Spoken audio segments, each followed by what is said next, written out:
Hello बच्चों, तो आज हम सॉल्व करेंगे एक्सरसाइज 3.5। तो इसका फर्स्ट क्वेश्चन देखिए, without performing long division determine which of the following rational numbers will have terminating decimal and which will be repeating. तो यहाँ पे हमें क्वेश्चन में 3 रैशनल नंबर दिया गया है, जिसमें हमें बिना लॉन्ग डिवीजन किए बताना है कि कौन सा इसमें से जो फ्रैक्शन है वो टर्मिनेटिंग है और कौन सा रिपीटिंग है। इसके आगे देखिए क्या दिया है, then check your answer by explicitly performing the long division and expressing these rational numbers as a decimal। तो हमें जो रैशनल नंबर दिया है, हमें एक बार पहले बिना लॉन्ग डिवीज़न किए रिपोर्ट करना है कि वो रिपीटिंग है कि टर्मिनेटिंग है। इसके बाद हमें लॉन्ग डिवीज़न करके भी एक बार आंसर चेक करना है। तो अभी ये आंसर इसका स्टार्ट करने से पहले आप लोगों को ये बात एक पता होनी चाहिए, जैसे कि यहाँ पे देखिए मैंने नोट लिखा है, if the denominator of a rational number has 2 and 5 only as its factor, then that rational number will be terminating। तो इसका मतलब है कि अगर किसी रैशनल नंबर का जो डिनोमिनेटर है, ये देखिए यहाँ पे डिनोमिनेटर 20 है, यहाँ पे 15 है, यहाँ पे 250 है, तो आपको इन जो डिनोमिनेटर दिया गया है इसका आपको प्राइम फैक्टराइजेशन करना है एंड इसके फैक्टर्स फाइंड करना है। अगर इनका जो सपोज ये 20 है, तो अगर आपने इसका फैक्टर्स निकाले, वो फैक्टर में सपोज 2 या 5 सिर्फ उसके फैक्टर हैं। अगर डिनोमिनेटर में जो नंबर है आपने उसका प्राइम फैक्टराइजेशन किया और जो आपको फैक्टर्स मिले हैं वो सिर्फ 2 और 5 हैं, तो वो जो पूरा रैशनल नंबर है वो आपका टर्मिनेटिंग होगा। तो देखिए यहाँ पे मैंने कुछ एग्जांपल्स लिखे हैं। सपोज जो हमें फैक्टर मिला है डिनोमिनेटर का वो 2 और 5 ही मिला है। यहाँ पे देखिए 2 टाइम्स 2 है एंड 5 है, तो अगर हमें सिर्फ जो फैक्टर्स में 2 और 5 ही होगा तो वो नंबर जो रहेगा वो हमारा क्या रहेगा, टर्मिनेटिंग रहेगा। तो यहाँ पे हम लिख देते हैं टर्मिनेटिंग। एंड यहाँ पे देखिए सिर्फ 2 है तो भी ये टर्मिनेटिंग रहेगा।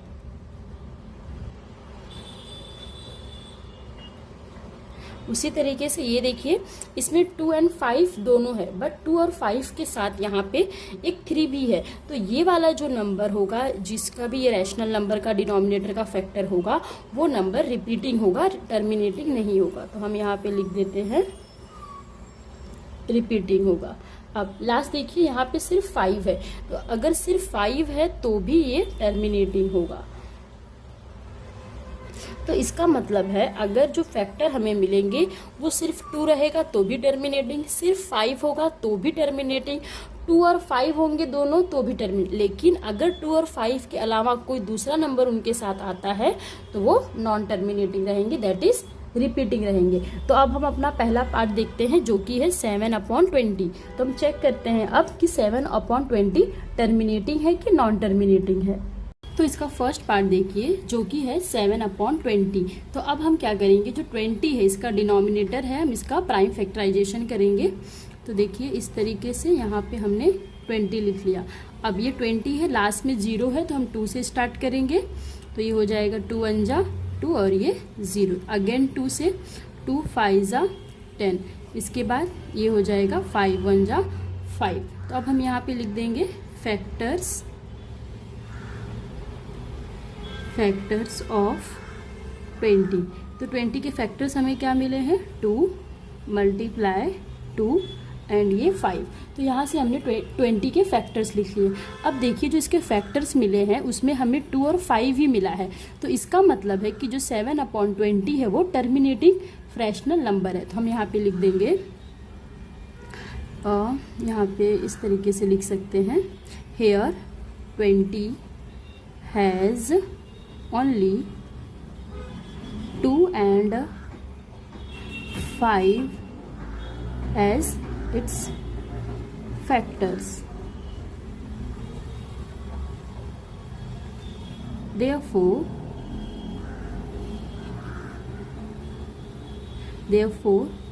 7/20 is a terminating rational number। Rational number.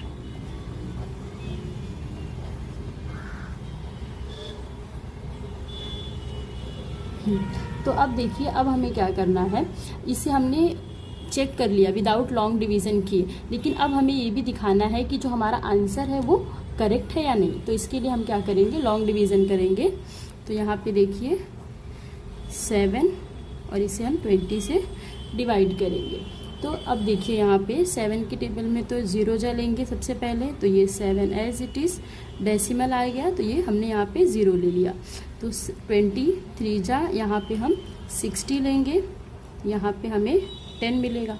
Again यहाँ पे हम एक डेसिमल यहाँ पे डेसिमल है तो हमें यहाँ पे 0 आ जाएगा। फिर हम क्या करेंगे, अब देखिए यहाँ पे 20 है तो ये 5 जा हो जाएगा, 25 जा 100। तो यहाँ से देखिए हमें ये मिल गया। तो यहाँ पे हमें आंसर कितना मिला, 0.35, तो जो कि टर्मिनेटिंग है। तो इस तरीके से हमारा फर्स्ट पार्ट कंप्लीट हुआ। सेकेंड नंबर देखिए दिया है हमें 4/50। तो अब हम क्या करेंगे, 15 के सबसे पहले फैक्टर निकालेंगे। तो यहाँ पे देखिए ये है 15, तो मैं यहाँ पे 3 से स्टार्ट करती हूँ। तो 3 5 जा 15 एंड 5 1 जा 5।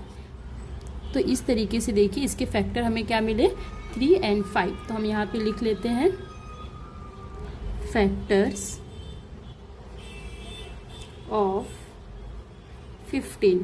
तो 15 के यहाँ पे हमें फैक्टर क्या मिले हैं, 3 एंड 5। अब देखिए यहाँ पे 5 तो है, लेकिन अगर यहाँ पे 2 होता तो ये टर्मिनेटिंग होता, लेकिन यहाँ पे देखिए 5 के साथ हमें 3 मिला है, 2 नहीं मिला है इस बार। तो इसका मतलब है कि ये वाला जो रैशनल नंबर दिया गया है ये रिपीटिंग डेसिमल है। तो इसको हम यहाँ लिख देंगे 15 has factors 3 and 5, therefore 4/15 is a repeating decimal। तो ये हमने लिख दिया। अब हमें क्या करना है, इसका लॉन्ग डिवीज़न करना है, तो हम वो भी कर लेते हैं। तो यहाँ पे देखिए ये 4 और यहाँ पे 50। तो पहले हम 0 जा लेंगे, यहाँ पे डेसिमल, और ये हो गया 40। तो हम यहाँ पे 3 जा लेंगे, सॉरी यहाँ पे 2 जाएगा, तो 15 2 जा 30 और यहाँ पे 10। अगेन ये हो जाएगा 100। तो हम यहाँ पे लेंगे 6 जा, तो यहाँ पे 10। अगेन ये 100 हो जाएगा। फिर से हम यहाँ पे 6 जा लेंगे और यहाँ पे 90 आएगा। फिर से 10 बचेगा, डेसिमल है तो हम यहाँ पे ये कर लेंगे। तो देखिए इस तरीके से ये 0 यहाँ पे ये रिपीट होते ही जाएगा। तो यहाँ पे देखिए हमारा जो सीक्वेंस मिल रहा है वो है 0.2666। तो ये रिपीट होते जा रहा है। तो इसलिए हमारा देखिए यहाँ पे हमने पहले ही आंसर रिपोर्ट किया है, रिपीटिंग डेसिमल। तो इस तरीके से हमने लॉन्ग डिवीज़न मेथड में भी दिखा दिया। तो सेकेंड पार्ट कंप्लीट हुआ। इसका थर्ड पार्ट देखिए 13/250। तो अब हम क्या करेंगे, 250 के फैक्टर्स निकालेंगे। तो यहाँ पे देखिए ये हो गया 250। तो मैं यहाँ पे 2 से स्टार्ट कर रही हूँ। तो 2 1 जा 2, 2 2 जा 4, 2 5 जा 10। अगेन यहाँ पे 5 से, तो 5 2 जा 10 एंड 5 5 जा 25। फिर से लास्ट में 5 है तो मैं 5 से कर रही हूँ, 5 5 जा 25 एंड देन 5 1 जा 5। तो अब देखिए यहाँ पे इसके फैक्टर्स हमें क्या मिल गए, 2 5 5 5। हम इसके फैक्टर्स लिख लेंगे। तो यहाँ पे देखिए यहाँ पे हम लिख देंगे factors of 250।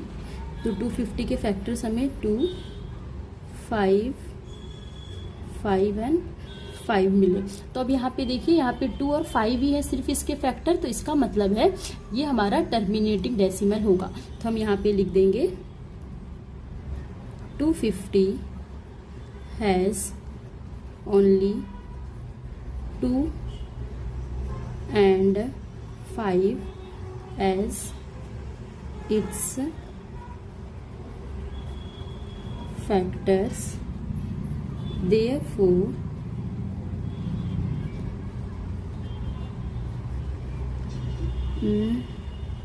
13/250 is a terminating decimal.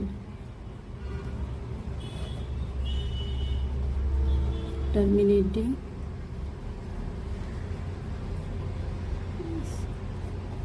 Decimal. तो अब हमें क्या करना है, इसे लॉन्ग डिवीजन मेथड से करना है, तो हम वो भी कर लेते हैं। तो यहाँ पे देखिए ये 13 और ये यहाँ पे 250। तो पहले हम क्या लेंगे, जीरोजा लेंगे। तो यहाँ पे 0, तो ये 13 एज इट इज, फिर डेसिमल तो 0 आ गया।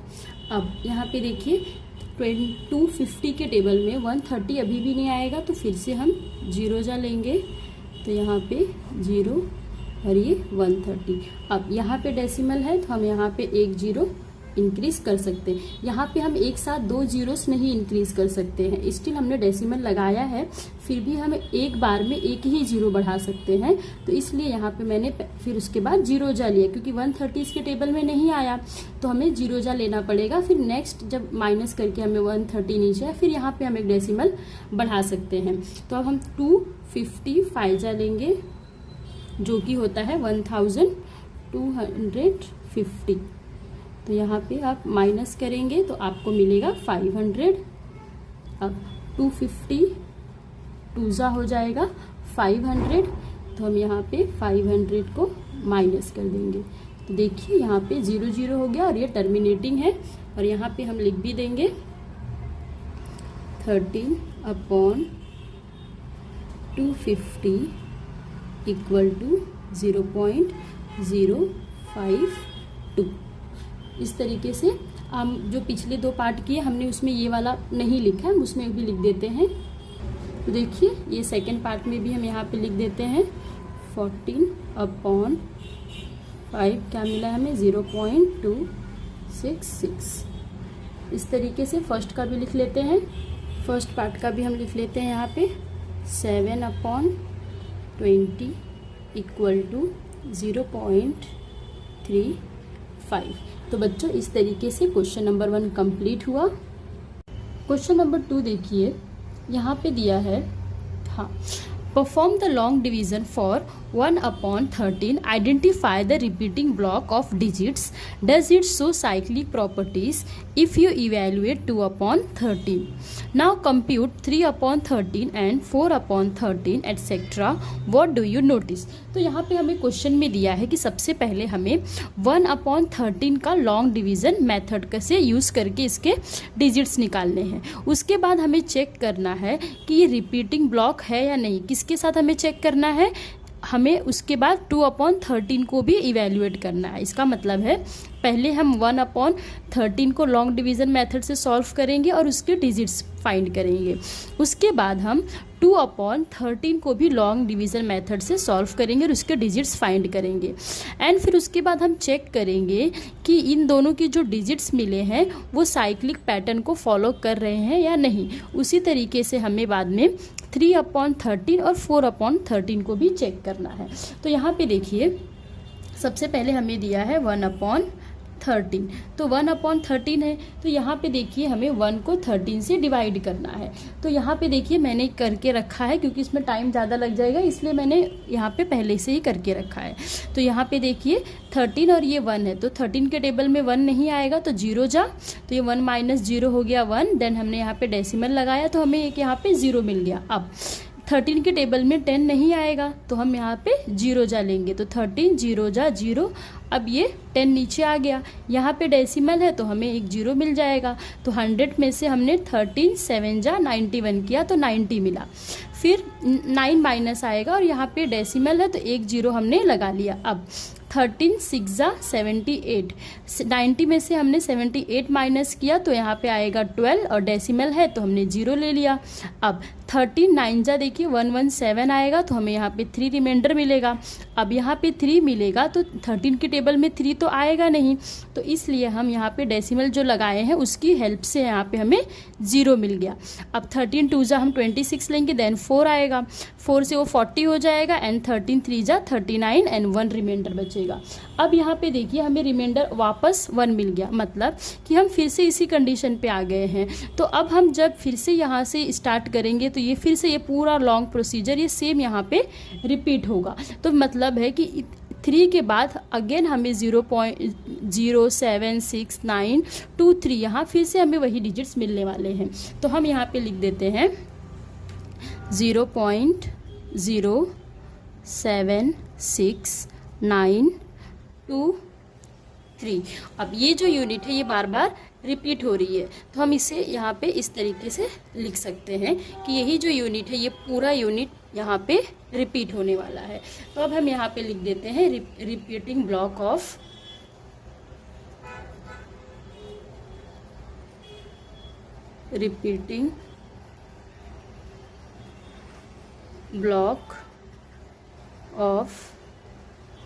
डिजिट्स। तो हमें क्या मिल रहा है, रिपीट क्या हो रहा है यहाँ पे 0.76923 इस तरीके से हमने यहाँ पे लिख दिया।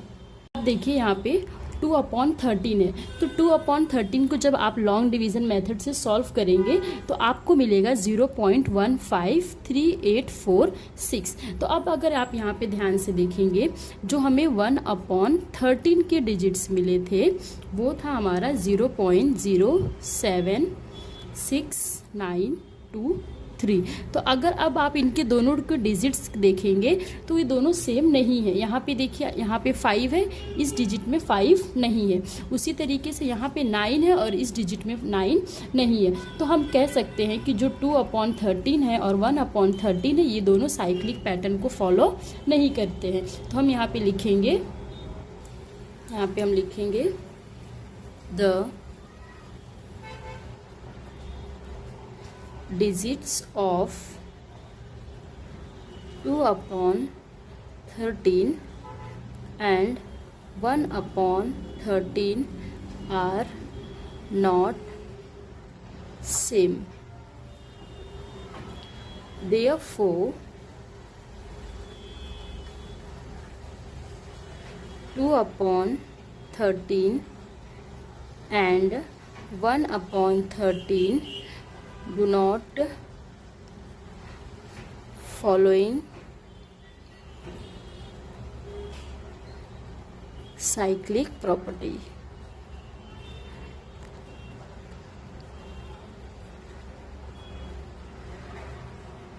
तो इस तरीके से हमने यहाँ पे लिख दिया। अब हम क्या करेंगे, जो हमारा नेक्स्ट नंबर है 3/13 और 4/13 उसे भी हम देखेंगे। तो देखिए अगर आप 3/13 को लॉन्ग डिवीज़न से सॉल्व करेंगे तो आपको मिलेगा 0.23076 और अगर आप 4/13 को भी लॉन्ग डिवीज़न से सॉल्व करेंगे तो आपको मिलेगा 0.30762। तो अब अगर आप यहाँ पे ध्यान से देखेंगे तो इनके जो डिजिट्स हैं वो सेम है। देखिए 2 3 तो यहाँ पे भी 2 3 07 07 69 69 है। और अगर आप 1/3 के डिजिट्स देखेंगे तो वो भी वही है। यहाँ पे देखिए 2 3 यहाँ 2 3 07 69। तो 1/13 3/13 और 4/13 के जो डिजिट्स हैं वो इक्वल हैं या कहें सेम है। तो हम यहाँ पे लिखेंगे the digits of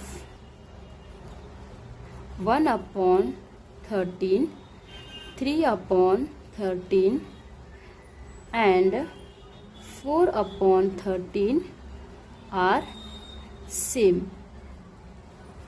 Therefore,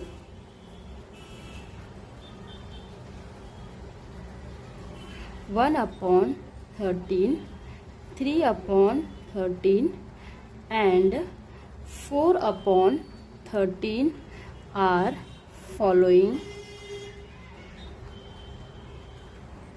cyclic properties.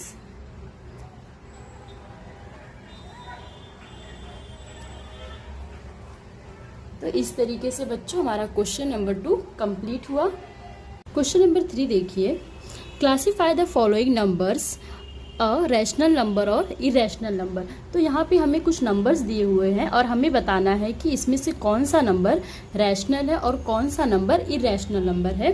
तो यहाँ पे देखिए जो फर्स्ट नंबर है वो है रूट ऑफ 89। तो हम यहाँ पे लिख लेंगे रूट ऑफ 89। तो अब देखिए जो रूट ऑफ 89 है यहाँ पे ये इसका आंसर आ जाएगा 9, क्योंकि 9 का जो स्क्वायर होता है वो 81 होता है।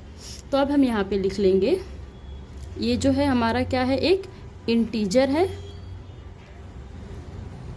हम यहाँ पे लिख देंगे therefore root 81 is a rational number. क्योंकि जो रैशनल नंबर होते हैं उसमें इंटीजर्स आते हैं, तो इसलिए हमने यहाँ पे लिख दिया कि रूट 81 जो है वो हमारा रैशनल नंबर है। अब हम यहाँ पे क्या करेंगे, यहाँ पे देखिए क्या बोला है क्वेश्चन में आगे, फाइंड द एक्सप्लिसिट फ्रैक्शन। तो अगर वो रैशनल नंबर है तो हमें उसका एक्सप्लिसिट फॉर्म भी लिखना पड़ेगा। तो हम यहाँ पे लिख सकते हैं, ये जो 9 है, 9 को हम इस तरीके से लिख सकते हैं 9/1। तो ये जो है हमारा हो गया इसका एक्सप्लिसिट फॉर्म। या तो यहाँ पे मैं लिख देती हूँ एक्सप्लिसिट फ्रैक्शन। तो ये हो गया 9/1। नेक्स्ट नंबर देखिए, नेक्स्ट हमें दिया है रूट ऑफ 12। तो अब देखिए जो यहाँ पे 12 है ये किसी का परफेक्ट स्क्वायर नहीं है, तो यहाँ पे हम लोग लिख देंगे 12 is not a perfect square, therefore root 12 is irrational number, is irrational number. और अगर नंबर इरेशनल है तो हमें उसे एक्सप्लिसिट फ्रैक्शन के फॉर्म में नहीं लिखना है।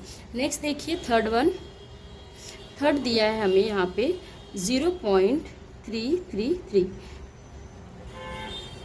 ये हमें दिया है। तो अब देखिए ये जो है रिपीटिंग है, तो याद रखिए अगर हमें कोई रिपीटिंग डिजिट्स दिया जाता है तो वो हमारा जो नंबर होता है वो रैशनल नंबर ही होता है। तो इसे हम इस तरीके से लिख सकते हैं 0.3 और ये यहाँ पे इसके ऊपर बार। इसका बार का मतलब है कि ये जो 3 है यही बार बार रिपीट हो रहा है। अब ये यहाँ पे रिपीट हो रहा है तो ये क्या है, एक रैशनल नंबर है, इज अ रैशनल नंबर। अब अगर हमने इसे रैशनल नंबर लिखा है तो अब हमें यहाँ पे लिखना पड़ेगा इसका एक्सप्लिसिट फ्रैक्शन। तो ये क्वेश्चन बच्चों इम्पॉर्टेंट है, तो इसे देखिए कैसे सॉल्व करेंगे। यहाँ पे देखिए हम क्या करेंगे, सबसे पहले यहाँ पे ये जो हमें दिया है हम इसे x एज्यूम करेंगे। तो यहाँ पे हम लिखेंगे let x equal to 0.333, 5 times है तो हम 5 टाइम्स लिखेंगे और इसे हम कह देंगे इक्वेशन नंबर 1। अब देखिए हमें आगे क्या करना है, यहाँ पे जो एक ही डिजिट है जो बार बार रिपीट हो रहा है तो हम इस इक्वेशन नंबर 1 को 10 से मल्टीप्लाई करेंगे। अगर यहाँ पे 2 डिजिट रिपीट होते, सपोज 32 या 35 होता, वही नंबर बार बार रिपीट होता तो अब 100 से मल्टीप्लाई करते, मतलब जितना डिजिट रिपीट होता है उतने से मल्टीप्लाई करते हैं। तो यहाँ पे हमारा सिर्फ 3 नंबर जो है 3 डिजिट जो है वो रिपीट हो रहा है, तो इसलिए हम यहाँ पे 10 से मल्टीप्लाई करेंगे। तो यहाँ पे हम लिखेंगे मल्टीप्लाई बोथ साइड बाय 10। तो हम यहाँ पे 10 से दोनों साइड में मल्टीप्लाई करेंगे। तो देखिए बच्चों ये हो जाएगा 10x और यहाँ पे ये डेसिमल एक पीछे शिफ्ट हो जाएगा, तो ये हो जाएगा 3.333। ये हो गया हमारा इक्वेशन नंबर 2। अब हम क्या करेंगे, इक्वेशन नंबर 2 में से इक्वेशन नंबर 1 को सब्ट्रैक्ट करेंगे। तो हम यहाँ लिखेंगे subtracting equation 1 from 2।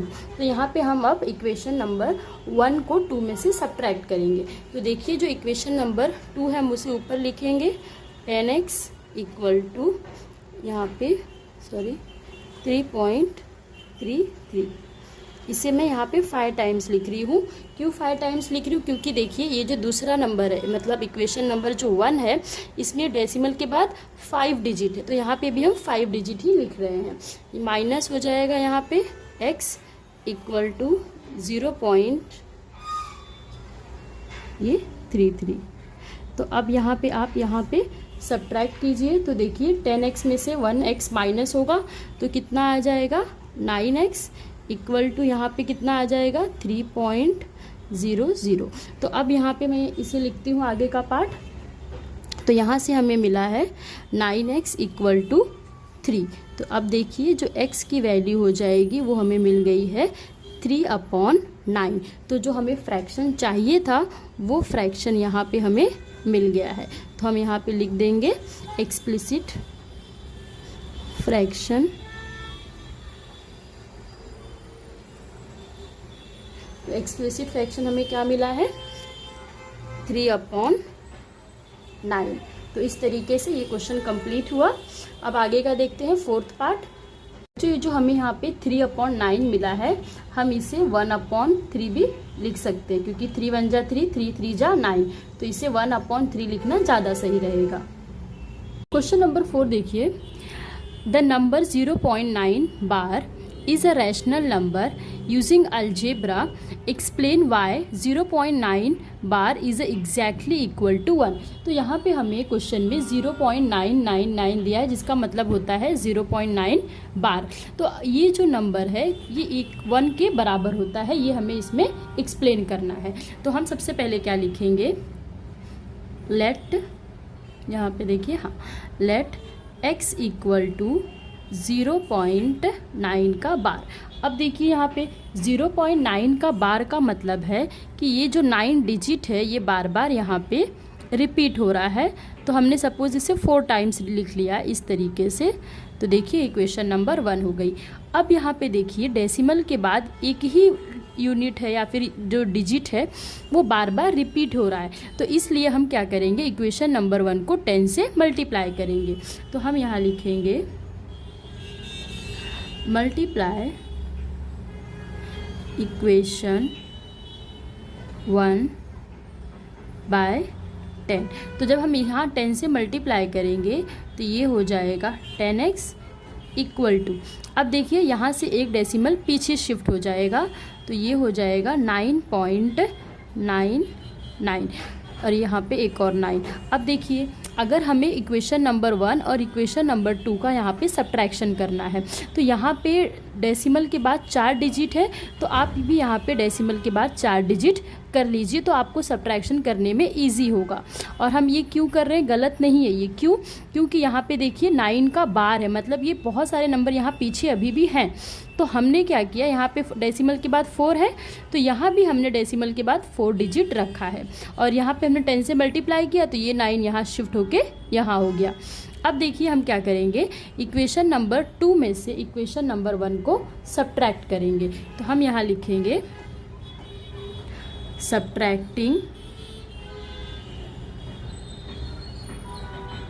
Equation 1 from 2। तो यहाँ पे हम इक्वेशन 2 में से इक्वेशन 1 को सब्ट्रैक्ट करेंगे। तो इक्वेशन 2 देखिए क्या है, 10x इक्वल टू 9.999 और इक्वेशन नंबर 1 है x इक्वल टू 0.999, ये वाला। अब यहाँ पे हम सब्ट्रैक्ट कर देंगे तो ये हो जाएगा 9x और यहाँ से हमें मिलेगा 9.00 जो कि 9 के बराबर है। अब देखिए हम क्या करेंगे, यहाँ पे 9x इक्वल टू 9, तो x की वैल्यू कितनी आ गई यहाँ पे देखिए 9/9, जिसकी वैल्यू मिलेगी हमें 1। तो देखिए यहाँ पे हमने प्रूफ कर दिया कि जो 0.9 का बार है उसकी वैल्यू 1 की बराबर है। तो हम यहाँ पे लिख देंगे अब हेंस प्रूव्ड। तो इस तरीके से बच्चों क्वेश्चन नंबर 4 कंप्लीट हुआ और ये बहुत ज़्यादा इंपॉर्टेंट क्वेश्चन है, आपके एग्ज़ाम में आने की इसके चांसेस बहुत ज़्यादा हैं, तो आप इसे अच्छे से प्रैक्टिस कीजिए। अब हम सॉल्व करते हैं क्वेश्चन नंबर 5। क्वेश्चन नंबर 5 देखिए, we have seen that the repeating block of 1/7 is a cyclic number.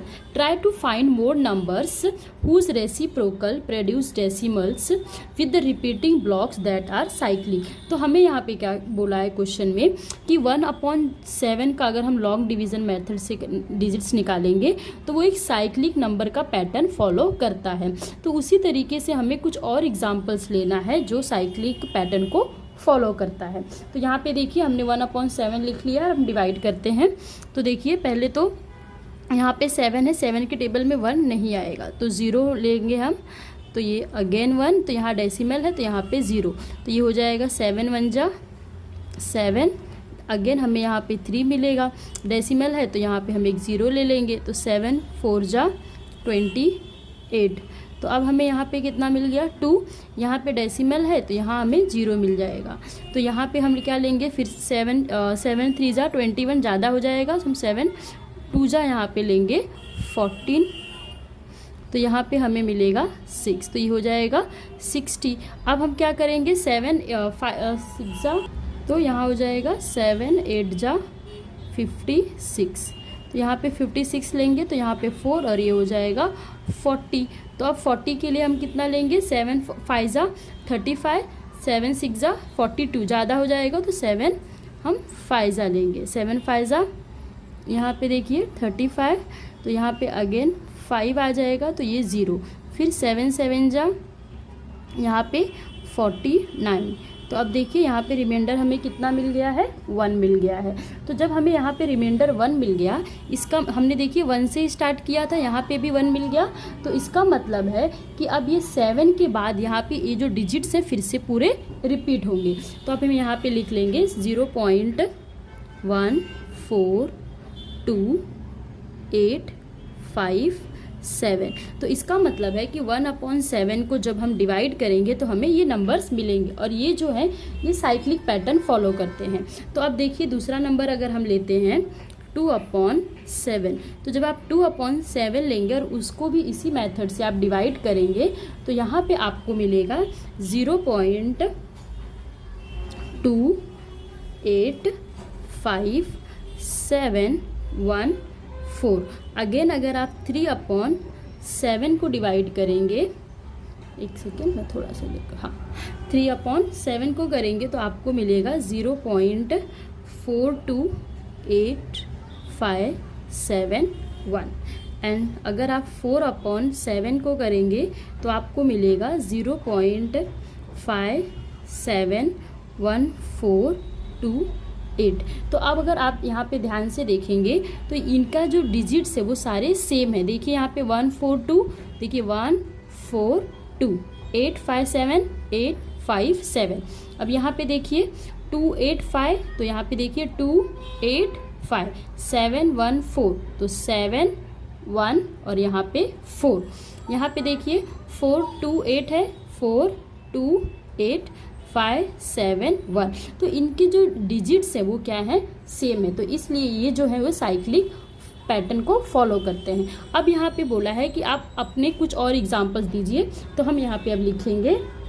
तो यहाँ पे अगर आप लिख सकते हैं जैसे कि 1/13, 1/17 और 1/19। तो यहाँ पे ये जो नंबर्स हैं ये भी यहाँ पे साइक्लिक प्रॉपर्टी को फॉलो करते हैं। तो यहाँ पे n की वैल्यू क्या आ जाएगी, देखिए 13, 17 और 19। तो इस तरीके से बच्चों क्वेश्चन नंबर 5 कंप्लीट हुआ। होप सो आप सभी को समझा होगा और ये क्वेश्चन भी इम्पॉर्टेंट है, तो इसको रिपीट करिएगा एक बार। तो इस तरीके से हमारा एक्सरसाइज 3.5 कंप्लीट हुआ। होप सो आप सभी को समझा होगा, और प्लीज़ चैनल को सब्सक्राइब कीजिए और आपके फ्रेंड्स के साथ इसे शेयर कीजिए। Thank you.